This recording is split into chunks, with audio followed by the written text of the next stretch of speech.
Top star coaching centre. देखिए आज हम लॉस प्रॉफिट कैसे क्वेश्चन करेंगे जो एग्जाम में आते हैं बार बार और आने की संभावना भी बहुत ज्यादा है। देखिए भाई पहला क्वेश्चन, मुन्नी ने 115 रुपए में एक मोबाइल फोन और एक बंदूक खरीदी। भाई 115 रुपए में, टोटल 115 रुपए है भाई। उसने 20% लाभ पर बंदूक और 30% लाभ पर मोबाइल बेचा। उसने पाया कि बंदूक का क्रय मूल्य मोबाइल के विक्रय मूल्य के बराबर है। उसकी कुल लाभ राशि और लाभ परसेंटेज क्या है। देखिए भाई यहाँ पर एक गन है और यहाँ पर मोबाइल है। अब गन को 20% लाभ पर बेच दिया, भिन्न है, 20% की भिन्न बनाएंगे 1/5, 20/500, ठीक है, 1/5। अब ये 5 क्या है, सीपी है, कॉस्ट प्राइस। अब कॉस्ट प्राइस, सीपी और एसपी सेलिंग प्राइस, ये क्रय मूल्य आपका, ये विक्रय मूल्य। कॉस्ट प्राइस कितना है, 5 की कोई चीज कितने में बेच दी, 5 और कितना 6 में बेच दी, तभी तो लाभ होगा। ये लाभ दे रखा है, 5 की चीज 6 में बेच दी। अब मोबाइल का इसी प्रकार सीपी और एसपी निकालेंगे। मोबाइल को 30% क्या कर दिया, लाभ पर बेच दिया। लाभ हो रहा है तो पहले वाली चीज ज्यादा होगी, 30% का निकालेंगे, 30/100 कितना आएगा, 3/10। 10 और 3 कितना हो गया, 13 में कोई चीज, 10 में कोई चीज खरीदी, 10 में कोई चीज खरीदी और बेच कितनी दी, 13 में बेच दी। अब क्या कर रहा है कि बंदूक का क्रय मूल्य, बंदूक का क्रय मूल्य मोबाइल के विक्रय मूल्य के बराबर है। अब ये बंदूक का क्रय मूल्य दिए हैं और विक्रय मूल्य के बराबर है, ये दोनों बराबर होने चाहिए भाई। 13 को इससे गुणा कर देंगे, 13×5 65 सीपी आ गया आपका, 13×6 78। अब करेंगे 5 से इसकी करेंगे, 10×5 और 13×5 65। अब देखिए भाई ये क्रय मूल्य विक्रय मूल्य के बराबर हो गया कि नहीं हो गया, बिल्कुल हो गया। देखो भाई यहाँ पर गन और मोबाइल का क्रय मूल्य सीपी कर लेते हैं, सीपी और एसपी। सीपी कितना आएगा, सीपी में जोड़िए भाई मोबाइल और गन का, 65 और 50 कितने हो गए, 5 6 5 11 115 रुपए की चीज। और ये एसपी जोड़ेंगे सेलिंग प्राइस, 8 और 5 13 और 7 और 6 13 और 1 14 143। 115 की चीज 143 में बेच दी गई तो कितने का लाभ हुआ। यहाँ पर देखिए लाभ राशि पूछी है भाई, लाभ राशि देखिए 143 में से 115 गए कितना, 28 रुपए। 28 रुपए का क्या हो गया, लाभ हो गया। परसेंटेज पूछा है तो परसेंटेज दोनों की तुलना कर देंगे भाई, यहाँ से दोनों का अंतर कितना है 28, और जिससे तुलना हमेशा कॉस्ट प्राइस से होगी 115 और गुणा में कितना परसेंटेज 100।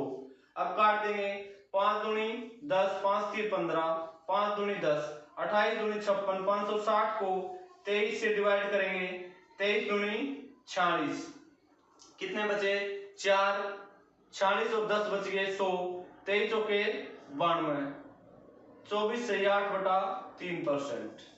अब देखिए 28 रुपए का लाभ, 24 सही 8/3% है क्या कहीं, बिल्कुल ए ऑप्शन। देखिए सेकंड क्वेश्चन, एक दुकानदार 2 वस्तुएं बेचता है। पहली वस्तु का विक्रय मूल्य दूसरी वस्तु के क्रय मूल्य के बराबर है। उसने पहली वस्तु को 20% लाभ पर और दूसरी वस्तु को 10% हानि पर बेच दिया। कुल लाभ या हानि परसेंटेज बताइए। देखिए ऑप्शन भी आपको नजदीक मिलेंगे, 3 से 7/11% लाभ, 3 से 7/11% हानि, इस प्रकार मिलेंगे। तो लाभ और हानि बताना है। देखिए देखो भाई ये पहली वस्तु है, ये दूसरी वस्तु है, इसका सीपी और एसपी, इसका सीपी और एसपी, ये आपका क्रय मूल्य है, ये आपका विक्रय मूल्य है, क्रय और विक्रय।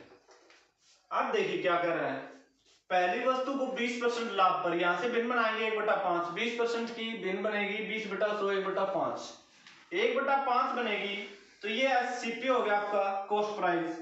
कॉस्ट प्राइस 5 है, 5 की चीज 5 में से 1 बढ़ाओ 6, 5 की चीज 6 में बेचेंगे तभी तो क्या होगा, लाभ होगा।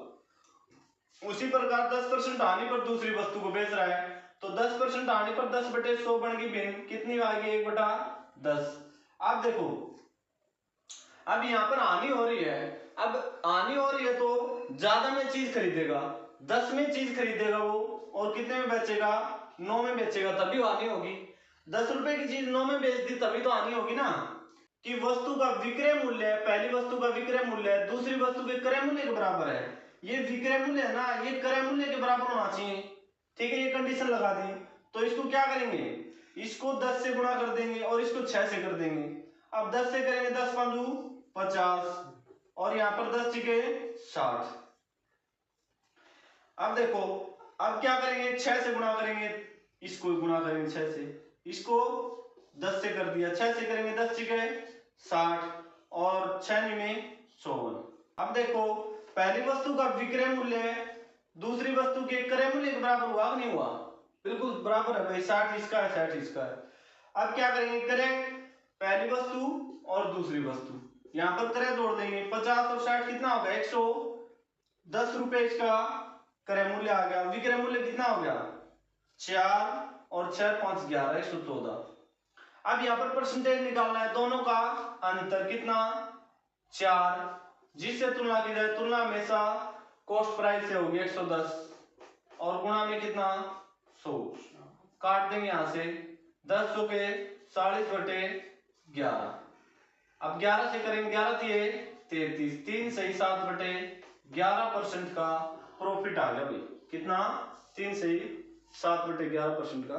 देखिए भाई क्वेश्चन नंबर 3, 160 रुपए में 90 बॉल पेन बेचने पर एक व्यक्ति को 20% की हानि होती है, तो 20% लाभ कमाने के लिए उसे 96 रुपए में कितनी बॉल पेन बेचनी चाहिए। बहुत ही जी क्वेश्चन है। अब देखो भाई 160 रुपए में 90 बॉल पेन बेचता है, 160 रुपए में कितनी बेच रहा है 90, 1 रुपए में कितनी बेचेगा 90/160। अब देखो 20% की हानि हो रही है तो 100 में हानि घटा दीजिए, लाभ हो रहा तो 100 में जोड़ दीजिए। 20% की हानि हो रही है तो कितना 80। अब 20% का लाभ भी प्राप्त, इसी वस्तु पर 20% का लाभ प्राप्त करेगा तो 120। अब 96 रुपए में गुणा में कितनी, 96 रुपए में कितनी बॉल पेन आएंगी, बहुत ही था, 0 से 0 0 से 0, 12 8 96, 8 दूनी 16, 2 चौके 8, 9 चौके 36। ये क्वेश्चन नंबर 4 देखिए, 3 रुपए के 7 सेब खरीदे, 100 में कितने सेब बेचे कि 33% का फायदा हो। बहुत ही क्वेश्चन था। अब देखो 7 सेब 3 रुपए में क्या कर दिए खरीदे, एक सेब खरीदेगा 3/7 में। अब 33% का फायदा चाहता है, फायदा 100 में बढ़ा दीजिए और नुकसान है तो 100 में घटा दीजिए। 33% का फायदा है तो गुणा में 133 आ जाएगा, काट दीजिए, 7 एकम 7, 7 तिम 63, 19 57 बी ऑप्शन।